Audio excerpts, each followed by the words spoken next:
videomda 12-ci səhifəni izah eləmişdim. İndi isə 13 nömrəli səhifənin izahına baxaq. Verilən 3 rəqəmlərdə də müxtəlif sayda təhlik, onluq və yüzlüklərin cəmi kimi göstərmək olar. Məsələn, 123-ü görürsünüz. 1 yüzlük, 2 onluq və 3 təhliyin cəmi şəklində verilib.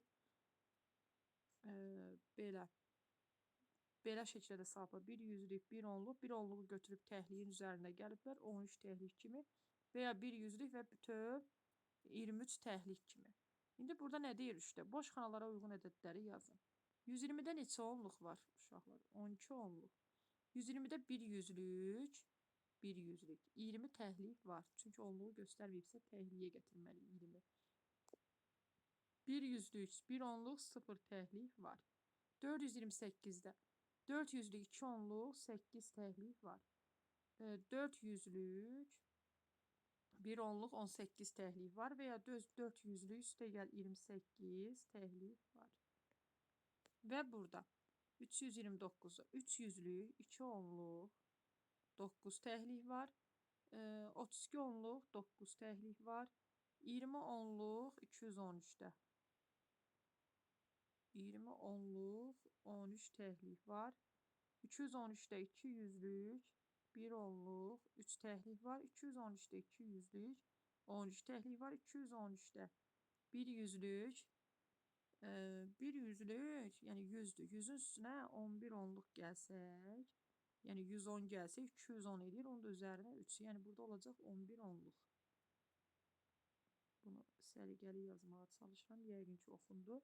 4-də doğru bərabərlikləri müəyyən edin. 351-i 3 onluq, 3 yüzlük, 3 yüzdür. Baxın. Bir-bir belə ifadə. 4 onluq 40-dır. 11 təhlik elə 11-dir. Cəmi 340, 351 doğrudur.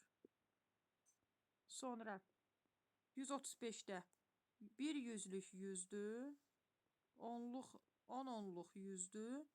10 onluq 100-dür. Yəni sonda 0 atırıq. 10 onluq 100. Artıq bu 200 eləyir. 135-ə aidiyyəti yoxdur bunun. 135-də 1 yüzlük 100-dür. 2 onluq 20-dir. 15 təhlikdir, 15-dir. Bəli, həqiqətən də 135 eləyir. Bu doğrudur.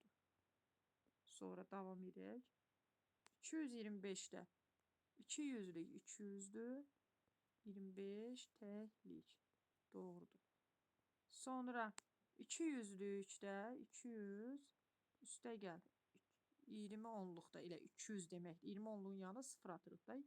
Onluqdadır. Bu da 200. Bu 400-ə gedib çıxır. Bu yanlışdır. 405 edilir burada. 433-ə baxaq. 3 yüzlük 300-dür.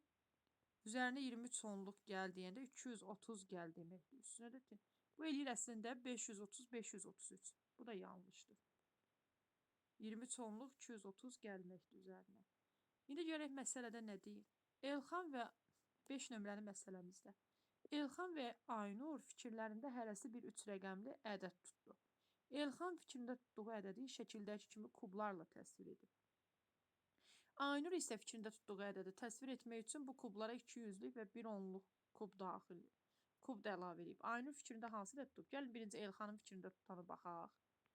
Şəklə əsasən 1, 2, 3, 4, 5. 5 yüzlük. Bu Elxanın fikrində ədəddir. 1, 2, 3. 3 onluq. Və 2 təklik. Neçə eləyir uşaqlar? 500 üstə gəl 30, üstə gəl 3. Neçə eləyir?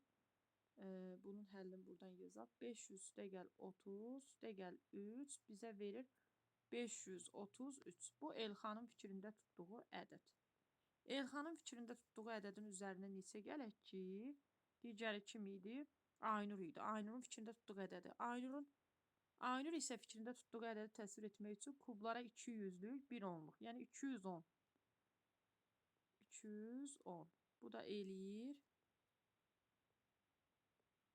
533-ün üstünə 210 gələndə 600, yox 600 yox, üzr istəyirəm. 743. Bu isə Aynurun fikrində tutduğu ədəddir. 743. İndi 6-da sizcə Samirin fikri doğrudur. Görək Samir nə fikirləşir? 6 yüzlük, 1 onluq, 14 təhlik. Bu bilirsiniz nədir? 6 yüzlük, 1 onluq, 14 təhlik. Yer yoxdur qarşısında, aşağısında yazaq. Yəni 600 üstə gəl 10, üstə gəl 14 deməkdir. Birinci sıranı yazıram. Bax bu birincini. Belə yazaq. 6 üstə gəl 10 üstə gəl 14 eləyir 624.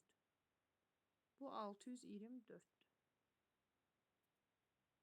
Sonra 624. 5 yüzlük 2 onluq. Bu ikincini də ayrı hesablayaq. Çox bərbad yazdıq ikini. Hə, ikincini də hesablayaq. 5 yüzlük 500. 12 onluq 120 deməkdir. Üstə gəl 4. Bu da neçə eləyir? 500-ün üstünə 120, 620, 624. Bu da 624 uşaqlar. Və deyir, eyni ədədlərdir. Bəli. Bəli, doğrudur.